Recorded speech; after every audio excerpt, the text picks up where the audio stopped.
Good morning. Welcome to the Rotary Club of Hudson.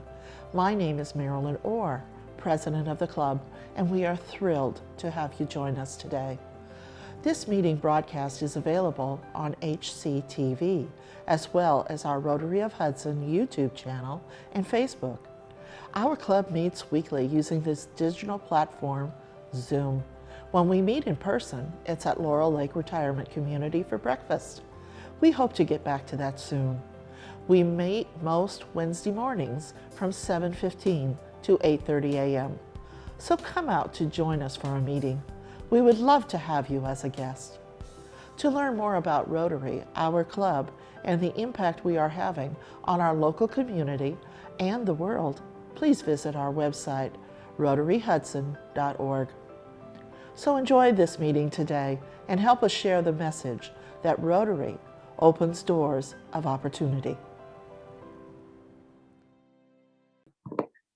Good morning, Rotarians and guests. Welcome to the Rotary Club of Hudson. I'm Ron Strobel, the Sergeant at Arms. Our invocation this morning is by Bill Woldridge.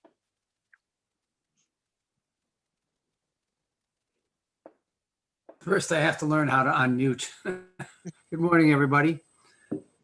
Dear Heavenly Father, we come before you today in the midst of a pandemic which has inflicted chaos on our world. In our local community of Hudson, we have many restaurants and small businesses that are really hurting.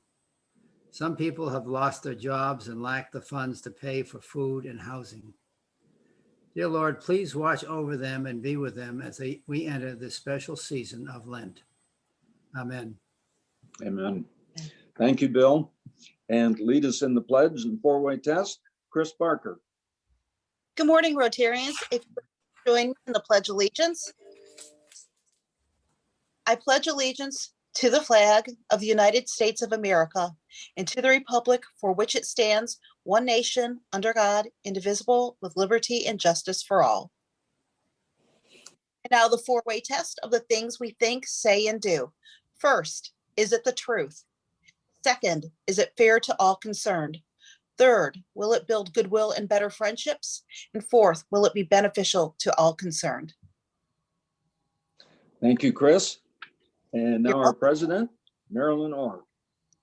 Good morning, Rotarians and guests. What a special day it is to welcome two past district governors to our meetings. This is just wonderful. So good morning to Stu Buchanan and to Jack Herrig. Welcome to the Rotary Club of Hudson. We have a pretty busy day scheduled today with lots of important information to share. So first of all, there is a board meeting of the Hudson Rotary Foundation immediately following this meeting. All active members are encouraged to attend. I've also seen and previewed the slide deck that Dr. McGregor is going to be sharing with us this morning, and it's a very full menu. So we're going to jump right in. Dr. McGregor and John Adams. John, can you please introduce our speaker? Okay, absolutely. Good morning, Rotarians. It is my indeed pleasure and honor to introduce my friend and the amazingly talented Dr. Rob McGregor to all of you this morning. Let me share with you a little bit about this man's impressive credentials. So Rob continues to practice inpatient pediatrics 1 week in 10. As the Chief Medical Officer, Dr. McGregor is a voting member of the Akron Children's Hospital Board of Directors, and his CMO responsibilities include implementing the hospital's strategic plan, overseeing all provider clinical care delivery, directing medical education, and overseeing physician and nurse practitioner recruitment, contracting, and retention. During his tenure, he has facilitated redesign of the quality oversight structure and has recently taken over the oversight of the Rebecca D. Considine Research Institute. For the past 12 months, Dr. McGregor has served as co-incident commander beside the chief operating officer and has been instrumental in working with the hospital and community throughout the pandemic on safety protocols as well as communications regarding the pandemic. Prior to Akron Children's, Dr. McGregor was the pediatrician in chief and interim pediatrics chair at St. Christopher's Hospital for Children in Philadelphia and a pediatrics professor at the Drexel University College of Medicine. He trained and developed pediatric residents for over 20 years as the residency program director in Philadelphia, as well as in the Geisinger medical system. There is literally much more I could go on about this incredible man, but given the depth and content that he has to share with us, I'm just going to turn it over to my good friend, Dr. Rob McGregor. Rob, it's all yours. All right, well, thank you, John. I don't know what James added to my presentation, and I will not take blame or credit for whatever he snuck in. Regretfully, the hospital system recognized Zoom as a security risk early before Zoom made some modifications. But consequently, when I tried to open my presentation in my browser on my desktop yesterday, I realized that even though I'm incident commander, I don't get any special treatment. So I was unable to share my screen. I can come in from my iPad, and I did ask for some assistance showing my slides. So James, if you can flip my slides up, I'd appreciate it. So as a medical educator, I have to disclose that I have no financial or commercial disclosures related to this presentation. I wasn't in on the development of the vaccines. I didn't have a piece of the testing. So I can be neutral there. As a physician, I do embrace science, best evidence, patients and their families. And as a Rotarian, I live, or at least I aspire to live, by our 4-way test. I should have put another disclosure up here because I'm trying to guess what James is going to give me a hard time. Yeah, I was going to say, I must disclose I am a lifelong Steeler fan, a season ticket holder. And yeah, this is not my best year. Thanks, James. I'm still smarty. So the agenda, again, I was trying to anticipate what this group might need. I see that you have Dr. Sarah Adams coming in next week to talk to you about your kids and your grandkids. What I thought I would do is look at a couple of items and then flip it to you. I want to share with you a framework as to how we and others navigate this pandemic. I learned it very early in the pandemic from a presentation from a physician that I really respect, Tate Shenefeld, out of Stanford, who really talks about physician resilience and healthcare providers' resilience. And so we'll review that briefly because I think it'll help you understand where you are and where some days your friends are or are not, and may give us all a little room for growth. And we'll explore the timeline for what recovery would be normally if we had a natural disaster like a tsunami or a fire or even 9/11, and see why this is different. Then we'll flip to the science of coronaviruses. I'm going to outline the vaccines and talk specifically about the development, the efficient development that we did go through. Again, silver linings, as we were talking before, what Nicole mentioned, her daughter was a silver lining of this pandemic. And I think the development of vaccines with the timeline that we were able to do is just another silver lining. We'll talk about that and hopefully reassure you, although it sounds like many of you have already gotten your vaccines, but reassure you that the accelerated timeline didn't cut out steps. Then we'll define and consider what's new in the breakthrough cases that were published this past weekend. And then finally, we'll wrap up with discussing the needs and the elements of ongoing risk mitigation. So this is the framework I was making reference to.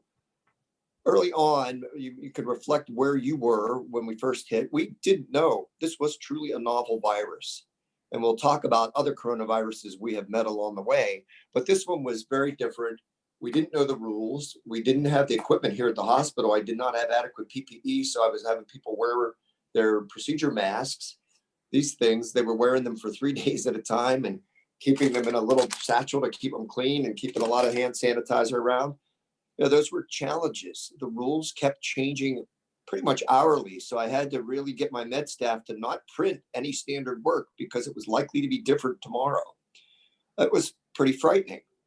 Then we moved and recognized this is actually pretty exciting to try to reorganize and figure out how we can do the best with the information that we have. And that took us into the learning zone. And it allowed us to stop eating whatever we wanted to because we knew eventually we were going to come out of this and we needed to make sure we maintained our own wellness.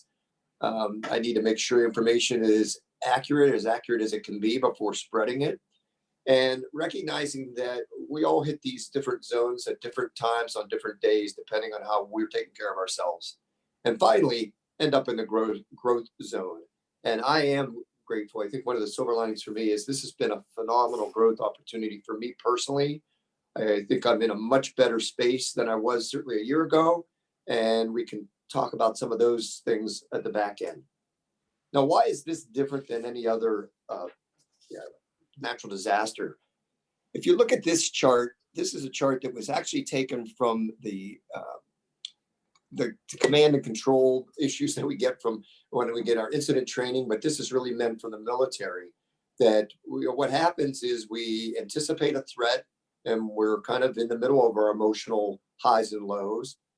When we get the big crisis, we all join forces and we galvanize and we feel like heroes, or we feel really good about what we're doing.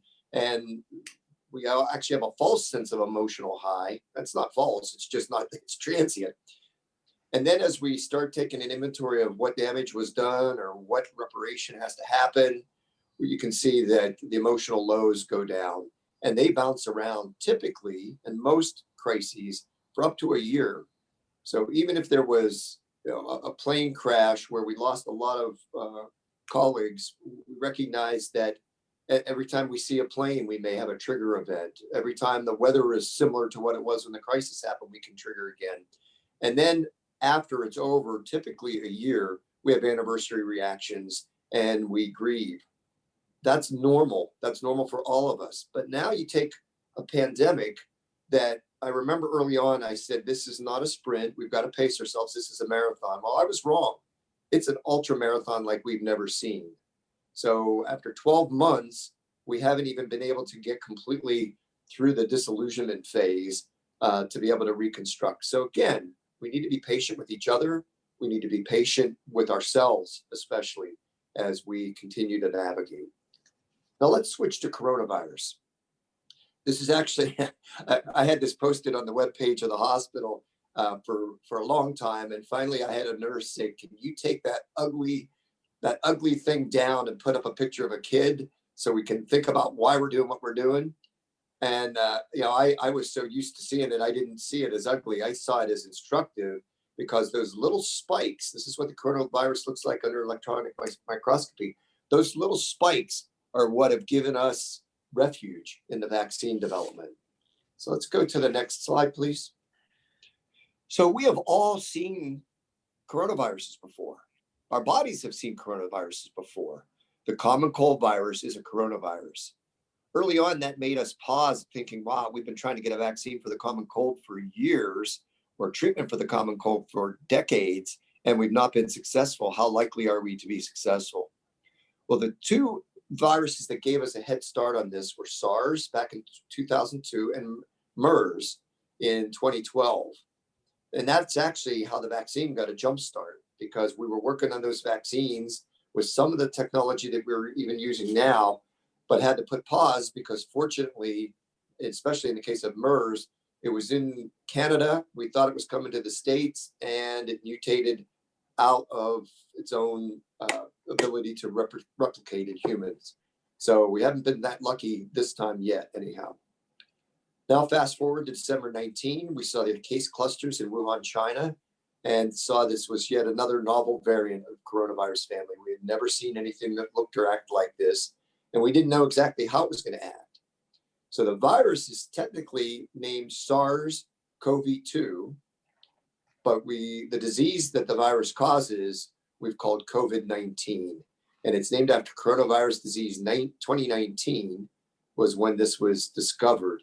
It has nothing to do with the number of times we've been able to fight COVID.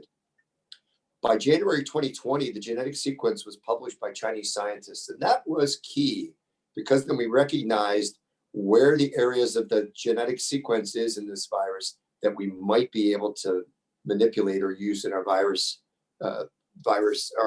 vaccine production. And in March 2020, the global pandemic was declared, but At Children's, we started meeting early in February because we saw the reports. We had a emergency stand up for when Ebola virus was here, and we thought, well, we could dust off some of those protocols.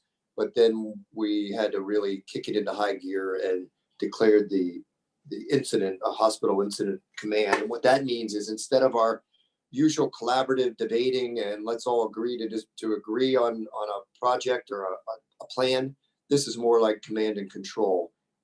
That's a challenge in a place like Akron Children's because we really are so collaborative. To now have a sudden shift, that was another thing we had to navigate, was the fact that the rules were a little bit different. Flip to the next one, please. Now, this is a schematic or a cartoon of the SARS-CoV-2 virus. And I circled here with that little pink signet ring, the spike. And that spike protein is key to what we're going to talk about with the immunology, how we respond to a normal infection of, I don't know that it's normal, but to the COVID virus, and how we can manipulate this response for a vaccine. You'll notice in the center of this is that squiggly line. That's the mRNA, messenger RNA. The human gene is DNA. But what happens with our DNA is it provides the backbone or the blueprint for RNA to attach. The RNA goes off into the apparatus of the cells that makes protein. So the SARS virus doesn't have the DNA, it's just messenger RNA. And we'll talk through that. But that's one of the reasons why any of these vaccines are not going to mess with the human genome, because they don't get into the DNA. They don't get into the nucleus of the cells. Next. All right, this one's a little heavy and it may be more than you wanted. As my wife always tells me, you always take it one step too far, Rob. You should have backed off. But I'm going to try to walk us through how we develop immunity to natural disease, any disease, or specifically coronavirus. So what happens if you go down to the step one, the virus enters the body. And it's thought that these spike proteins, they look almost like jaggers. Those things actually are the proteins that allow a receptor on human cells to let that virus in.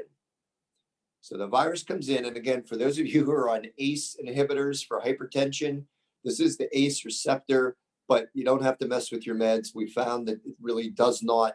ACE receptors are neither an advantage or a disadvantage if you are taking ACE inhibitors, so don't worry about that.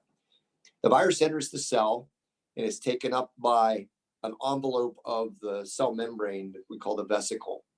And then it fuses with the vesicle and lets its RNA out. This viral RNA then goes into our human assembly and gets proteins replicated. And then the virus is released. Again, it replicates itself as well. And the virus is released and then it is ingested by antigen ingesting cells. So we'll flip to the next slide. Okay, so now these cells are presented to our own immune system. So those viral cells get into our own immune system and develop an immune response and help us develop immune response. And interestingly enough, the immune response seems to be geared towards those spike proteins. So again, remember in Wuhan, China, we now have the genetic map of all the things that the SARS virus can do. We can isolate the area that codes for the spike protein. Here we develop antibodies, and we have, I won't get into this, but it's a little med school lecture. John Adams, you could have your wife give you a primer on this, but basically there's multiple arms of our immune response. It's our immediate antibody response that comes from the B cell line. And those are the antibodies that we measure that we think are neutralizing antibodies, that even if you have disease without vaccine, you have these antibodies formed, and hopefully they will help protect you from future infections. Although we'll talk about that in a minute. It's not, unfortunately, our own body's response isn't as effective as the vaccine. And then the cytotoxic T cells goes in and blasts the infected cells And then there's long-term memory cells that we're counting on because of the way the vaccine works. Next slide, please. So again, that was considered the simplified version by Nature magazine. You can weigh in on whether that was simple or whether that was just lost 10 minutes that we can't get back. So the immune approach is to induce a response to the SARS-CoV-2 spike proteins. So those little jaggers that are scary actually seem to work. Now, natural immunity gives us a viral titer that is about half of what we get with the vaccine. And we think the natural response to the natural virus is about 3 months in duration, although we do have some individuals that are still donating immune plasma because they still have titers 11, 12 months out now. But that was really the impetus that we needed to do more than just get infected for herd immunity. We needed to do something to boost our immunity. So where we've landed, and I say we, but I don't take any credit for this, is that we've made the messenger RNA piece that codes for the spike protein. So again, it's synthetic messenger RNA made in the lab. So it's not the virus itself. There's nothing live about the virus in the vaccines. And so we can either take the synthetic messenger RNA to code for the spike protein and give that to us, or the newer vaccines that are the more recent vaccines. They're not newer, the technology is older, but is to use another virus to carry SARS DNA into human cells, adenovirus. Now, those of you who were paying attention early on, I made it very clear that it's messenger RNA in SARS. They don't have DNA. So how do we get COVID-2 SARS DNA into human cells? That's actually manufactured in the lab. So there's some complications called reverse transcriptases that can actually build, it can use the mRNA as the scaffold or the blueprint to match what the DNA would look like that complements it. Then we cut out the DNA of the adenovirus in that spot and insert this into the adenovirus. The adenovirus already knows how to infect us. We've all had infections with adenovirus, and it gets into human cells, allowing our response to then make antibodies again to the spike protein. And then the final pathway to get an immune response is to actually just inject spike protein, not the virus itself, but the protein. And the vaccine studies are doing that. They're making that protein in insect cells. So we have natural infection, and then we have the 3 different ways you can get a vaccine produced. We're going to spend most of our time talking about the synthetic mRNAs because that's what all of you that got vaccinated got, and those of us who are in the earlier rounds will likely get because the next adenovirus vector has not yet been approved. Next.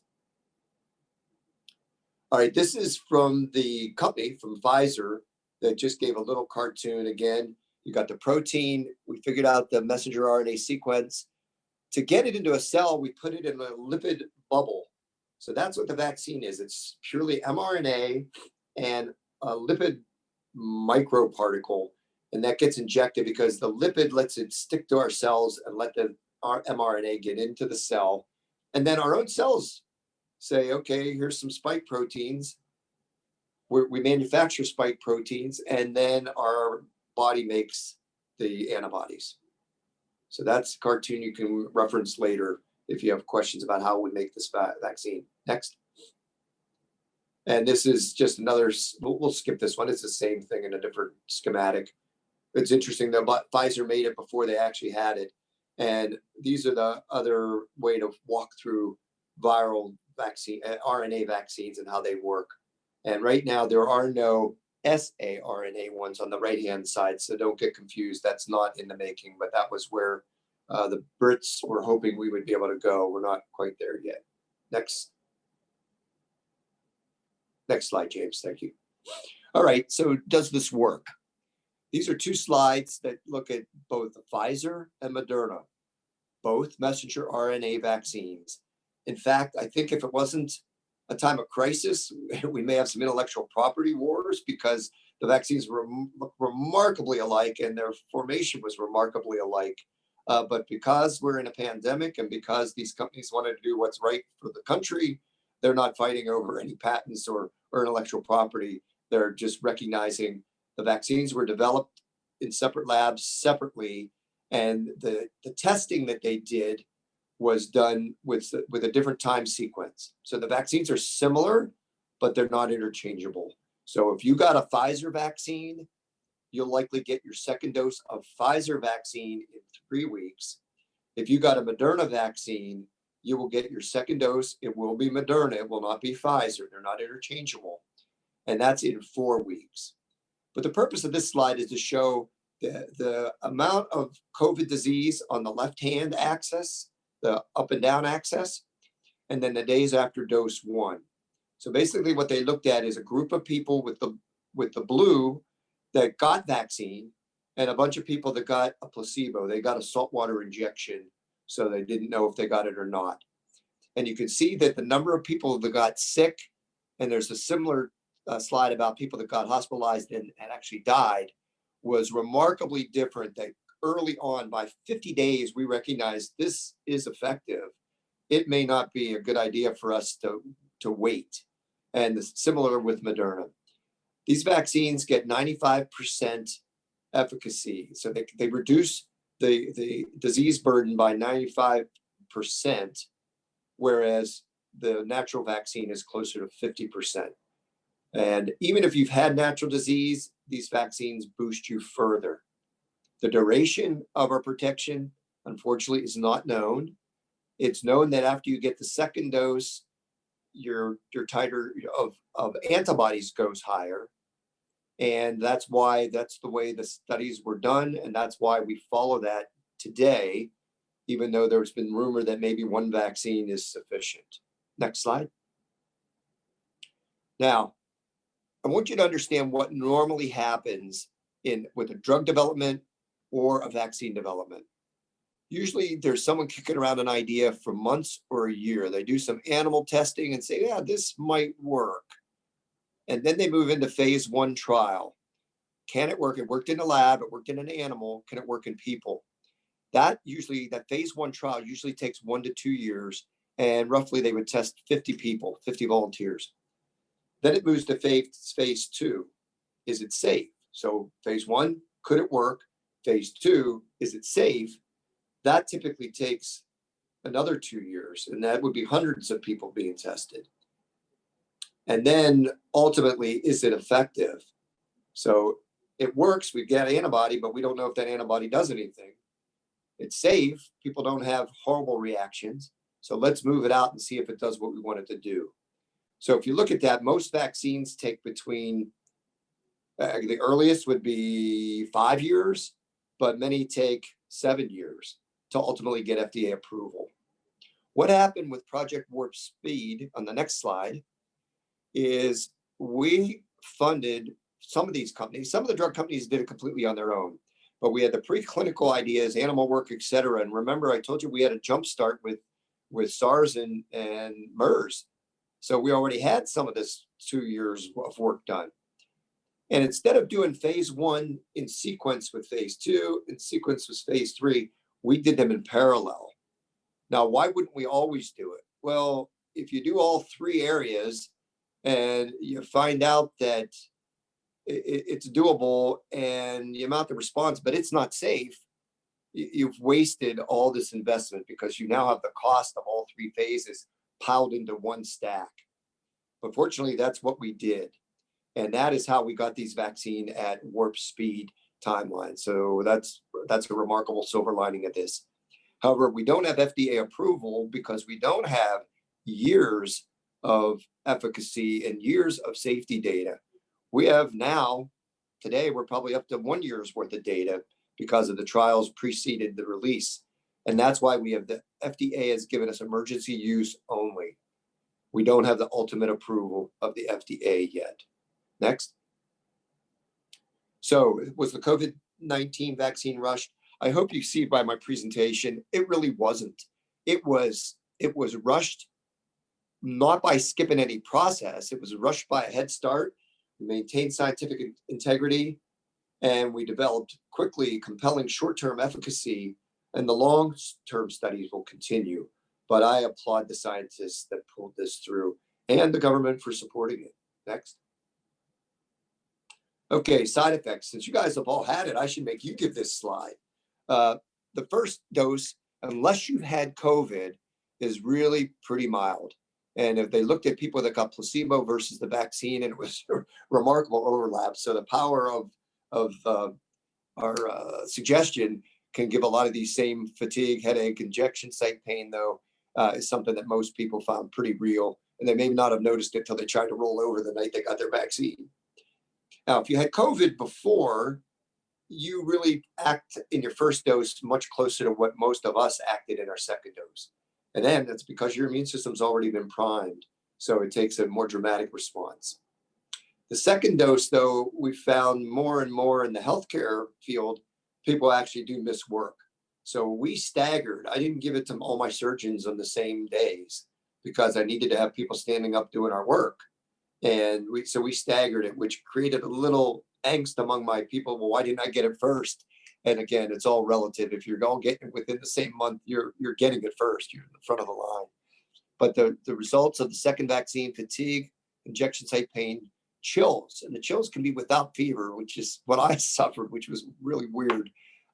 Fever, muscle aches, and nausea. But it may be enough that don't plan anything exciting for that next day after your vaccine if you haven't gotten the second one yet. Now, good news for those of us over 65, our response is probably not as dramatic as the young bucks in the meeting today. What about special populations? Prior COVID infection is not a reason not to get the vaccine. In fact, the CDC recommends you get the vaccine.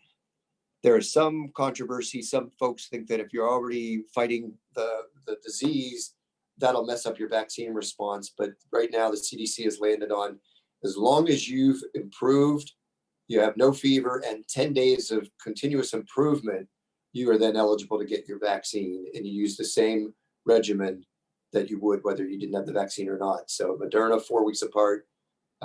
And if you had Pfizer, 3 weeks apart. Pregnant and lactating women were not included in the studies, but all the national organizations supporting maternal fetal health have endorsed the fact that pregnant and lactating women should get it, and it's not a contraindication. And on full disclosure, much like your co-member Nicole, I had a daughter that conceived and delivered during COVID and is lactating and got her vaccine. She's a practicing OBGYN in Pittsburgh. And infertility questions have arisen, but they have no basis. There's no data. And again, the society, like I use the American Academy of Pediatrics, there's the same type of society for OBGYNs, and they say there is actually no science to back up infertility questions. Immunocompromised patients, any of your members who may be on Actemra or Humira, there is some interesting competition from the Humira and the vaccine response. You may get a delayed response. So we recommend that you check in with your rheumatologist or your immunologist to get the adequate timing. And children, sadly, as a pediatrician, and John Adams is a husband of a pediatrician, children were not included less than 16 in these studies. And there are a few studies out there now looking at children's response. The good news is, and I'm sure Sarah will share this with you next week, children don't tend to get real sick from this actual infection. The rare side effect that is the multiple inflammatory condition of childhood is something that is kind of immune response weeks after the infection. So again, children don't typically get hospitalized because they're actively infected with COVID. They don't get that sick. They may bring it home to grandpa, which is a challenge. And then on the rare side effects, we've seen a lot of kids with the severe inflammatory condition of childhood that follows that. Next. Recurrence of natural disease, we have seen recurrences. We've seen two. One was an immune compromised child. Another was an infant who got it from his mom early in infancy. And they got it again at 6 months out. Protection, as I said, is 3 months, maybe longer in some groups. The antibodies aren't as high as vaccinated groups, and you still recommend a vaccine. Next. I'm vaccinated, so can I be normal again? Now, again, that presumes, James, that you were normal before. I won't comment on that. But safety and efficacy studies looked at if you got the vaccine and you got COVID, was it serious? Did you get hospitalized? Did you die? It wasn't tested to say, do you get mild or asymptomatic disease? And what we don't know yet is those of us who are vaccinated, can we get infected and get infected enough to actually have virus that we shed and make our unvaccinated friends and loved ones sick? There were 4 breakthrough cases described in Oregon this weekend, as I was working on this past weekend, and 1 case breakthrough in North Carolina where people were vaccinated. They were now 4 weeks after their second vaccine and they got sick with COVID. None of them got seriously ill. One was asymptomatic, and I don't know why he was tested, but it's unclear if this is just breakthrough or if this is related to mutations. And there have been 3 basic mutations, but they can be you can have 1, 2, or 3 of those. And you've heard them related to South Africa, the UK, and Brazil. It's not clear if those are related to those mutations yet or not. So we will be waiting that genotype. But that does make us pause. As much as it's light at the end of the tunnel, it's not necessarily business as usual. This is just a resource that you can go to Ohio coronavirus at ohio.gov/vaccine to get more information and get locations near you. Next, where are we headed? Well, we have learned that masking, not having communal eating outside your own bubble of people that you're with all the time, social distancing, and hand hygiene work. They've been remarkably effective. In fact, they've been so effective, not just for coronavirus. Akron Children's had our first case of influenza B last week. The first case. We would have been inundated by now. And respiratory syncytial virus, RSV, is another virus that we see typically affecting little babies. We have not had a single case in the hospital yet this year. That has to be related to masking and distancing. What we've learned is these vaccines are safe and effective for preventing severe disease, at least in the relatively short term. The maximum protection is 2 weeks after your second vaccine. What we need to do now is learn the duration of protection, monitor for late effects of disease and of vaccination, and determine if those of us who are VIPs, vaccine injected persons, not very important people, but I argue we're all very important too, whether you got the vaccine or not, whether we're getting asymptomatically infected and whether we can inadvertently spread it to those we love. We also have to address vaccine hesitancy and equity challenges. I was listening to the radio on the way in today, and in New York, it's dramatic. The disparity from people who got vaccines versus who did not, when they look at it by zip code, really says that it's more available or more acceptable to those in wealthier or more affluent zip codes. We've seen here at our hospital, even with our employees, we had a disparity between those of color and those not of color. And we offered it to all, but we consequently vaccinated many more people that are not of color. And we know that this disproportionately, the disease hits our folks of color. So we've really got to address that as a state, as a city, and see where we move forward. Next. So mask, physically distance, perform hand hygiene, and get vaccinated if you can. That's my recommendation. I've had 2 of mine. My bride has had 1, fortunately. We'll see. She'll be getting caught up with me in 4 weeks. Next. Okay, so I want you, after the meeting, reflect on this. Where do you want to be? Empower yourself to grow. Be sympathetic. People don't stay in one zone all the time. There'll be days, even now, it's like I find a new fact about COVID, about the vaccine, and I'm back in the learning zone. I don't bounce into fear anymore, but I do a lot more things to keep a happy emotional state. And I think my Rotary values really help me, and sharing what I've been able to learn with other Rotarians and friends has been an opportunity for me to grow. So thank you for your attention. I know that was a rapid tour through vaccine production and vaccine safety. I'm happy to entertain any of your questions. Well, I'll start off. What is the end game? What is the point where we would feel comfortable not wearing masks and going back to restaurants and having everybody, together? And that's an excellent question, James. And you've all heard the concept of herd immunity. Herd immunity means there's so many of us that are immune that the vaccines have been effective, natural disease has been effective in not giving this SARS virus a chance to jump, replicate, and mutate. The estimates by the public health officials is that we really need to have 85% adoption of either getting infected or getting vaccine so that we have 70% of our individuals protected. That would be the ideal time to have herd immunity. In reality, everything is relative risk. Okay, so being in a Zoom meeting is no risk unless you're goofing up when you leave the meeting and do something else that's risky. And with every layer we remove, we increase our chance of having a problem. So we may get to a point, James, where we're going to say this is where we get to. The medical field's not going to be overwhelmed if we have a little flare, but we may say we're going to take our own risk and go for it. I think realistically this summer will be nice because outdoors and with good ventilation, we will have a relative break. I don't know if we'll have to, hunker down again in the fall, but I would be surprised if coronavirus isn't here to stay in terms of requiring boosters, unless it mutates like MERS did and becomes completely ineffective in the human. I think that we may well be looking at getting a COVID booster when we get our flu booster every year. I have a question. Sure. What about people who are allergic to things like Keflex, Cipro, penicillin, or naproxen, those types of things regarding taking the vaccine?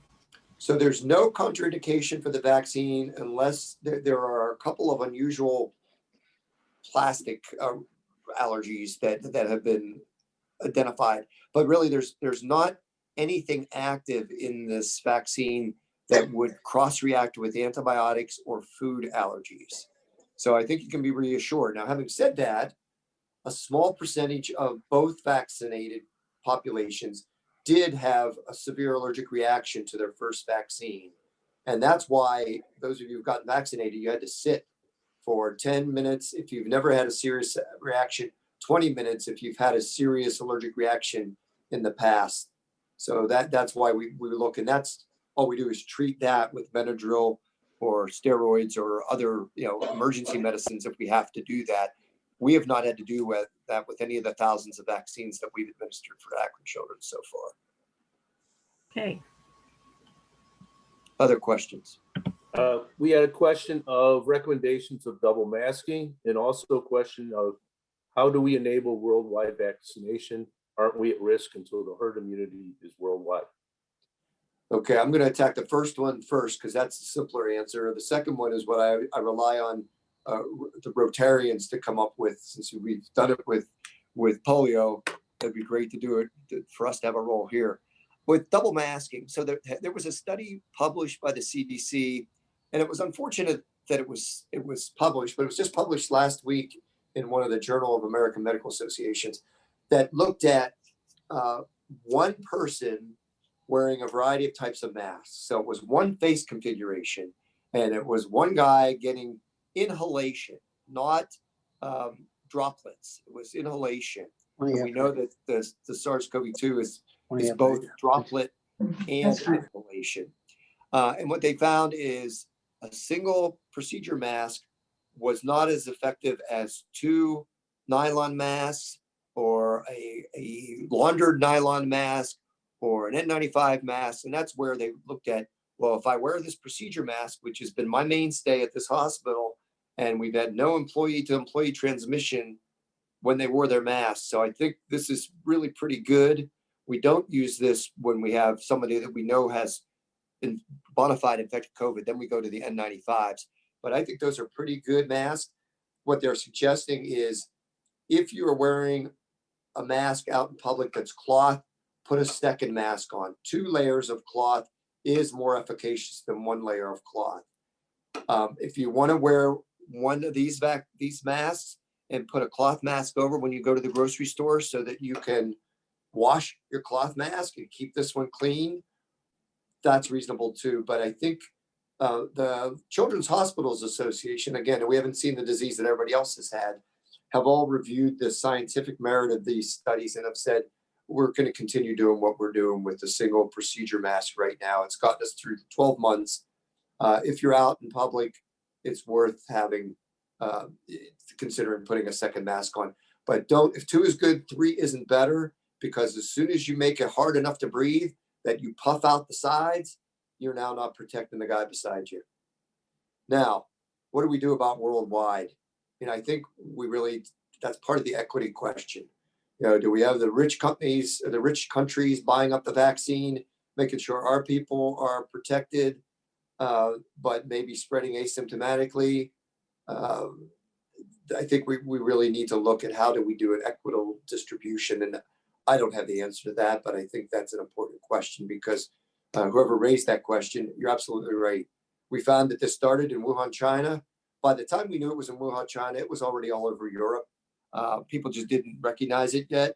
So, but we saw how much this can become a global pandemic, and none of us were imagining that. So I think the solution is going to have to be multiple vaccines, approaching it from multiple directions, and therefore making herd immunity large enough that the virus says, wow, this was in a hospital environment. I'm done. Okay, we have a couple more questions from the chat, and before we get to those, I was just going to mention, we got a report from our superintendent. We had vaccinated approximately 1,300 people. This is staff and teachers at Hudson, as well as surrounding schools that were also part of that program. And of them, apparently 2 did have a reaction to it. And you know, we had cots and they lay down and they were ultimately fine. But so of the 1,300, really, there was only those 2 cases. So a couple of questions in the chat. One is, I'm aware of a company, Vaxart, which is a phase 1 with an oral vaccine that should be available later in the year. Any comment on this type of vaccine? And the second one I see here is Bechtel came up with a method of cleaning N95 masks. Are we still doing that, or has our supply of PPE become appropriate for countries' needs? And then I'll give the third one after you. Okay, so the recycling of N95 masks has actually, we've been able to stop that. I think all the hospitals in Northeast Ohio have adequate N95 masks. Now, adequate still means that I carry mine around in the bag when I go from room to room. I don't take what standard use is. Every time I walk in a room, I waste a mask. I use a new one for every encounter with every patient, and we're not that. We actually probably do have enough that we could do that, but we found it wasn't necessary. But we are not saving the masks and shipping them back to Columbus to get those sterilized anymore. That was really, really helpful, mainly psychologically helpful, because I knew I had a stockpile of those recycled masks. We never did step into that stockpile, but that's a good question. The oral vaccine, again, I've spent most of my own energy. I'm not a virologist. I'm a general pediatrician who does diagnostic dilemmas and inpatient pediatrics. So what I've learned because of my incident command job and being attached to my infection control colleagues at the hip pretty much every day for the last 12 months. So I spent most of my time looking at the mRNA vaccines, and I've started recently researching the adenovirus vector vaccines, because those are the next that are going to be given emergency use. The injection of the spike protein, I've not read about, and the oral vaccine, I don't know that. I can't comment on that yet. I'll have to do some digging after this. Okay, we have another comment question, then I think Phil Tobin has a question. So after I ask this, then Phil, if you could unmute yourself. New Zealand and South Korea have done an admirable job of keeping this under control. What did they do that we did not? Okay, New Zealand and parts of Australia have basically shut themselves off from the rest of the world. And they, whenever they find a single case, they lock down and isolate that person. So that's what they've been doing. I have a friend that lives in Western Australia, over in Perth, and they actually were going without masks for a while until very recently, when someone that came to Perth from another part of Australia went into isolation in a quarantine hotel and tested positive. And then they shut everything down again for briefer periods of time, 5 to 7 days, until they had it clearly contained and had no secondary cases. And they were able to test people a lot more easily than we've been able to do so, even here in Akron and Hudson. So I think it was early isolation, massive shutdown, and staying away from anybody from any other country. So it was really isolation as a country. Dr. Phil Tobin here. Question Yes. I ask, is there any relationship that you've seen about the concern of virus and the increase in depression and mental illness of either adults or children? Absolutely. And again, it's multifactorial. What James was talking about is, getting kids back to school. That's absolutely necessary. It's necessary for the kids' development and for their mental health. And I would argue probably for their parents' mental health. I have a lot of young families that are employees in terms of my docs, 2 working parents. This has been, they're doing televisits from home to continue to work for me, but they now have their televisits that they're taking their 10-year-old through, math class. Again, that's a burden that is a real challenge. We have seen suicides increase during this pandemic. Now, again, some of those kids already were really anxious, and now we've added anxiety to them. Many of them find, it's interesting, many of the adolescents find doing video visits, they're more willing to disclose how they feel than in person. And some people have argued that's because they're desensitized to screens and don't see it as real. But in other areas, it's just not as efficacious. So I think it is a national crisis. We're seeing it within my healthcare providers. We're seeing increasing alcohol abuse and drug abuse among employees of all organizations. So it's a real deal. One of the things that I'm very grateful that Akron Children's allowed me to partner with Summa Health to develop a free, confidential mental health services for residents and med staff of both the Summa and Akron Children's organization. So you'll be hearing more about that. We just went live 15 days ago. We've already got 9 customers by word of mouth from our med staffs, and we offer automatic counseling for wellness for all new interns, so that they at least are in the system on the front end without a crisis, so they know someone to reach out to. So I think we're going to need to see more creative opportunities like that. Yeah, and there's a couple more questions, but I'll just weigh in, and Tom Tobin is also on the school board to weigh in. But it's interesting, during this whole period, we've struggled with whether have the kids in, don't have the kids in, and so forth. And obviously there's parents on both sides of the issue of like, oh, the decision should be very clear, have them all in. Oh, it should be clear, don't have them in. And as you mentioned in your talk, the knowledge of this has been evolving. And what I gotta say is, at least from my perspective on the board, the biggest worry was, so the effects of being at home and the effects on mental health and so forth, absolutely know that those are real, and on teaching. But the fear was, it still is to a certain extent, we let everybody in and all of a sudden cases just spike in the schools.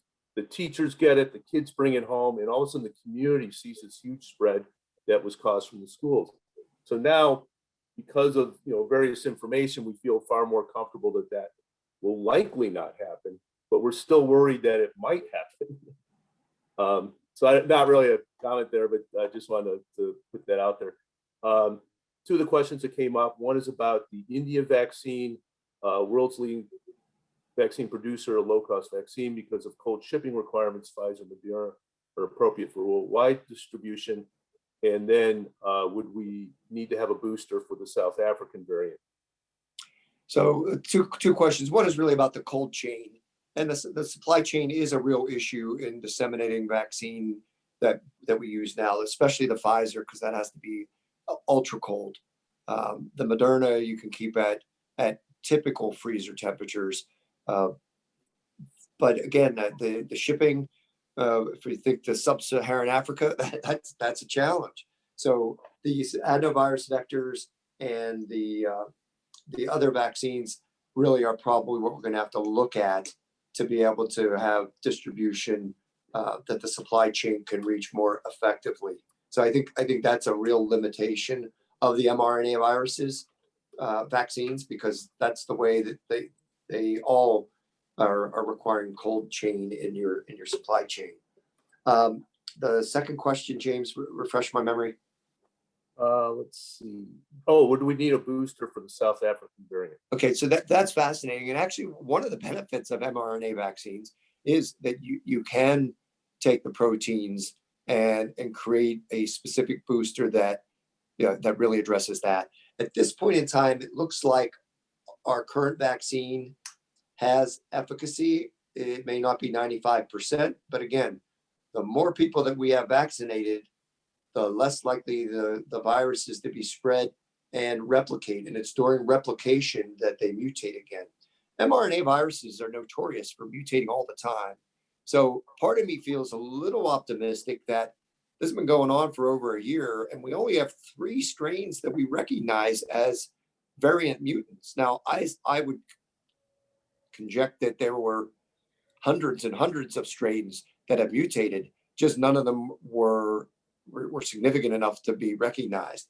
But 3 in a year, I think we can stay ahead of that. And I do expect that they'll be working right now on looking at those mutations and seeing, can they modify a vaccine for the next booster. Well, my goodness, this has been absolutely wonderful and so engaging.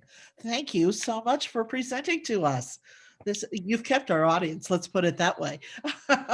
And so thank you. It was really terrific to have you address us. It also was great to hear that the Chili Open was a wonderful success for the Akron Club. Your club has done an admirable job of making an impressive campus. If people in our club have not seen the Rotary camp down on the lakes, you really should take the first opportunity you have just to see what this is like.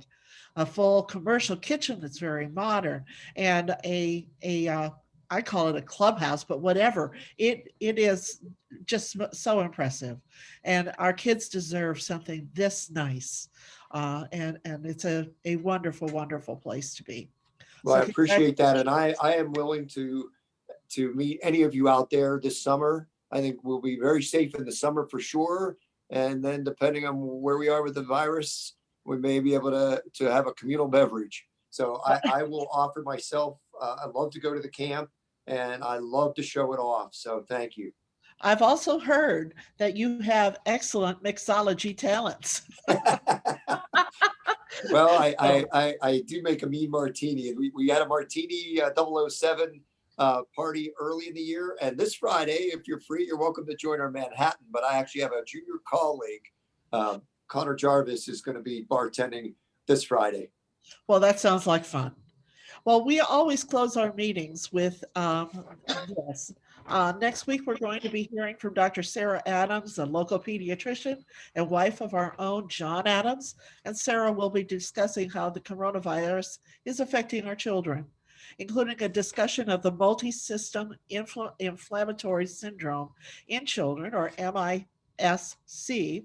There was a New York Times article that was addressing this just yesterday. So, and we also like to look back in history. In 1621, Miles Standish is elected as the first commander of the Plymouth Bay colony. In 1801, the House of Representatives breaks the Electoral College tie and awards the presidency to Thomas Jefferson over his rival Aaron Burr.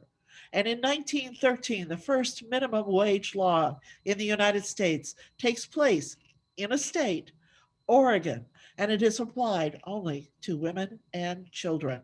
We have come a long way since then. So again, there will be a foundation meeting starting in about 3 to 4 minutes. And this concludes our meeting today. Thank you again, Dr. McGregor. This was awesome. And it was really nice to have so many people in attendance, including district governors,